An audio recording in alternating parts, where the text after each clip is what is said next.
드리는데요. 먼저 성전을 히스기야는 깨끗하게 했습니다. 그래서 예배를 회복했다. 우리가 쉽게 말하면 그렇게 말할 수 있겠습니다. 이스라엘 백성들의 중요한 정체성 중에 하나는 예배 공동체인 거죠. 하나님을 예배하도록 부름받은, 오직 하나님만을 섬기고 하나님만을 예배하도록 부름받은 백성이다. 이게 그들의 중요한 정체성이었습니다. 그래서 가장 먼저 히스기야는 그것부터 시작을 했습니다. 두 번째로는 거기서 더 나아가서 히스기야는 이제 유월절을 지키도록 백성들에게 이렇게 공포를 합니다. 이거는 사실 그 앞에 어떤 왕들도 제대로 하지 못했던 그런 개혁이고, 특별히 북이스라엘의 백성들을 향해서는 굉장히 정말 의미가 있는, 또 좋게 말하면 의미가 있고, 또 다른 쪽으로 보면 굉장히 쉽지 않은, 실제로 오늘 여기 보면 막 조롱하고 비웃는 자들이 있었다고 했거든요. 오랫동안 가지 않았기 때문에 그런 그 개혁이었습니다. 왜 북이스라엘이 나오는가? 이미 이제 북이스라엘은 멸망했죠. 아수르에 의해서 북이스라엘이 멸망당하고 그 난민들이 다 지금 남유다로 유입된 상태입니다. 그래서 이제 히스기야 왕 때 유다가 굉장히 커졌고 예루살렘이 2배 이상 확장이 됩니다. 멸망당한 북이스라엘의 난민들이 다 남쪽으로 지금 내려와 있는 상황이에요. 그래서 그들을 다 이렇게 끌어안으면서 북이스라엘 난민들에게 단순히 그러니까 수적으로 뭐 엄청나게 지금 우리 흔히 말하는 부흥을 한 거죠. 가만히 앉아서 2배가 2배로 커졌어요.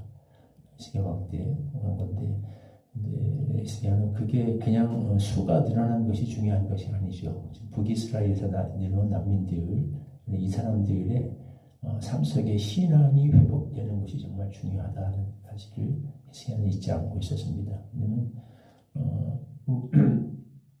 이들의 신앙이 회복되지 않으면 남유다도 북이스라엘하고 똑같은 길을 갈 수밖에 없어요. 북이스라엘이 왜 망했겠습니까? 여기 남유다가 지금 이렇게 많아진 것은 북쪽이 망해서 그런 건데, 북쪽이 막 남유다보다 훨씬 더 강성한 제국이었고, 땅도 넓었고, 돈도 많았고, 경제 구조도 탄탄했던 북이스라엘이 왜 망했는가?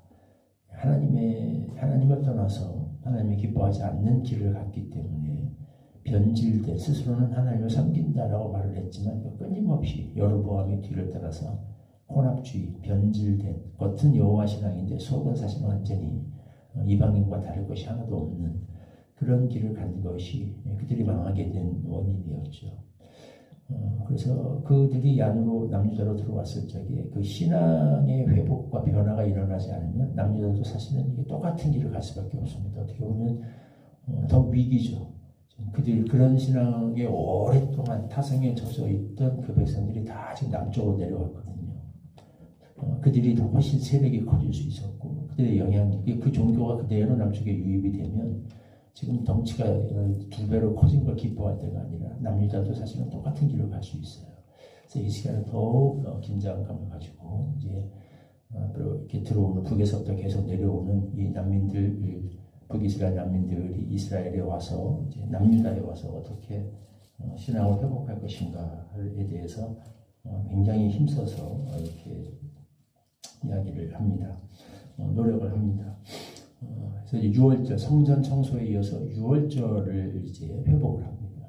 6월절은 어떤 의미가 있는가? 첫째는 이제 이것도 정체성 측면에서 보자면 우리가 하나님의 은혜로 구원받은 백성이다. 이것을 잊지 않고 기념하는 절기라고 할 수 있겠습니다. 6월절은 애굽에 있을 적에 바로의 압제하에 살던 그들이 어떻게 하나님의 놀라우신 구원의 은혜로 말미암아 거기서 벗어나서 자유를 찾은 하나님을 마음껏 예배할 수 있는 그런 공동체가 되었는가. 하나님의 은혜로 말미암아 그들이 그전에는 예배하고 싶어도 하나님을 예배할 수가 없었어요.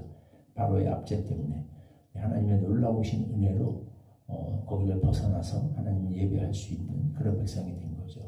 하나님의 은혜로 구원받은 백성임을 이것을 다시 한번 새기고 이제 감사하는 그런 절기라고 할 수 있겠습니다. 구원의 은혜를 늘 힘입어서 우리가 우리가 어떻게 이렇게 살게 되었는가? 우리가 어떻게 이 땅에 거하게 되었고 어떻게 우리가 마음껏 하나님을 예배할 수 있게 되었는가? 이 자체가 놀라운 하나님의 은혜요 구원입니다.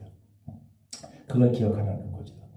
두 번째는 우리가 유월절만 생각하기 쉬운데 사실은 유월절은 두 개, 하나이면서 두 개의 절기예요.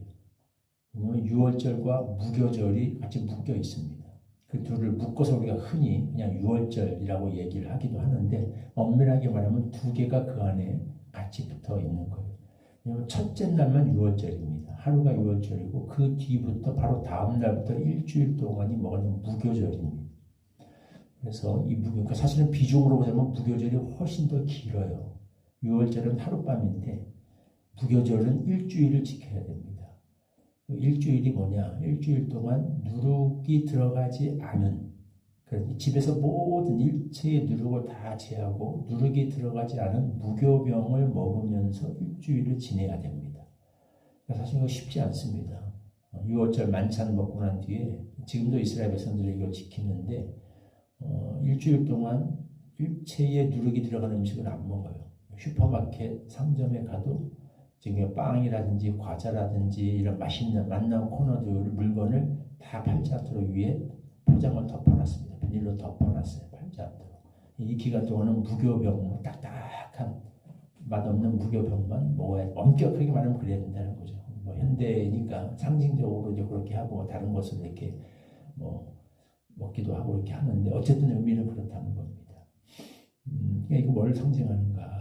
구원은 하루지만 한 번에 단순간에 이루어졌지만 이 일주일의 기간은 그 이후에 이스라엘 백성들이 살아야 내야 될 거룩한 삶을 의미합니다. 삶에서 모든 누룩을 제거하고 하나님이 우리를 왜 자유케 하셨는가?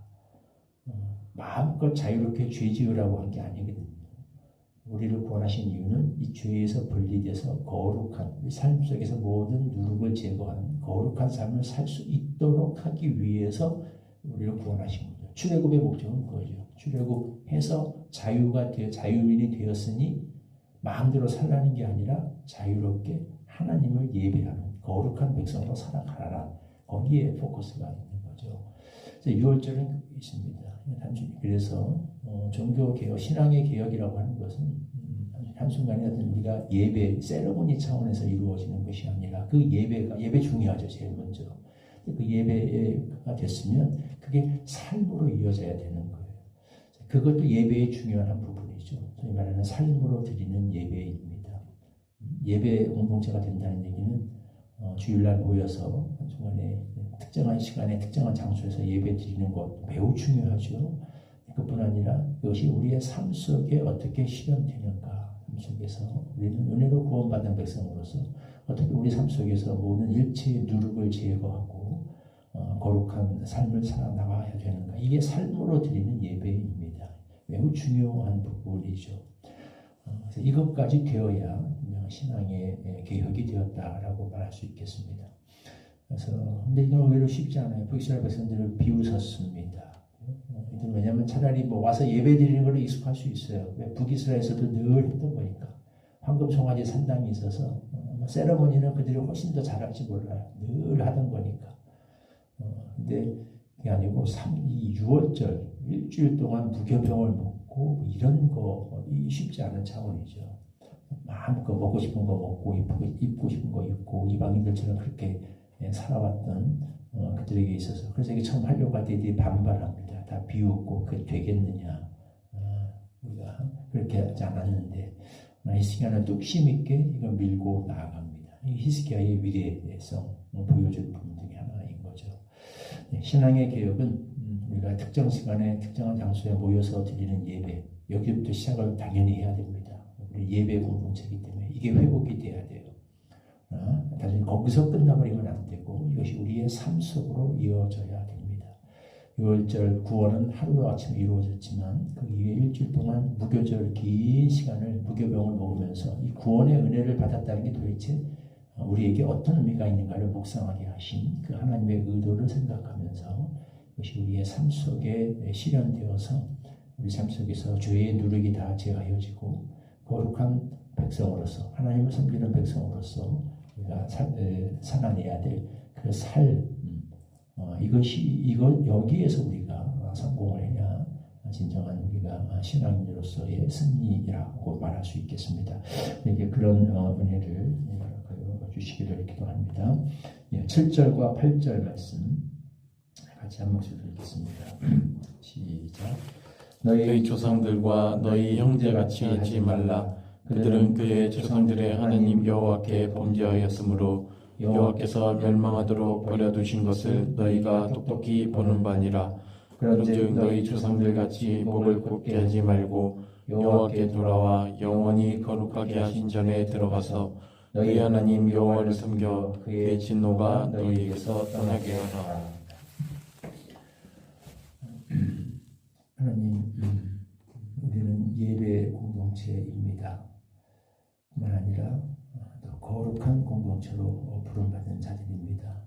이것이 하나님의 백성들의 정체성인 것을 우리가 꼭 잊지 않고 기억하게 하여 주시옵소서. 북이스라엘이 이것을 잊어버림으로 아수르에 의해서 멸망당했습니다. 그러므로 남유다도 이것을 꼭 기억하고 실현하지 않으면 북이스라엘과 똑같은 길을 갈 수밖에 없었다는 것. 히스기야는 그것을 명심하며 살았습니다. 우리 또한 이것을 꼭 기억하게 하시고 우리의 삶 속에서 은혜로 구원받은 백성답게 일체의 죄악의 누룩을 제거하고 하나님의 백성으로서 거룩하게 살아갈 수 있는 이 삶을 살아내는 그런 승리가 우리 삶 속에 실현되게 하여 주시옵소서. 예수님의 이름으로 기도하옵나이다. 아멘. 436장 성경과 1절 보시고 주님 가르쳐주신 기도를 함께 기도하겠습니다. 나 이제 주님의 새 생명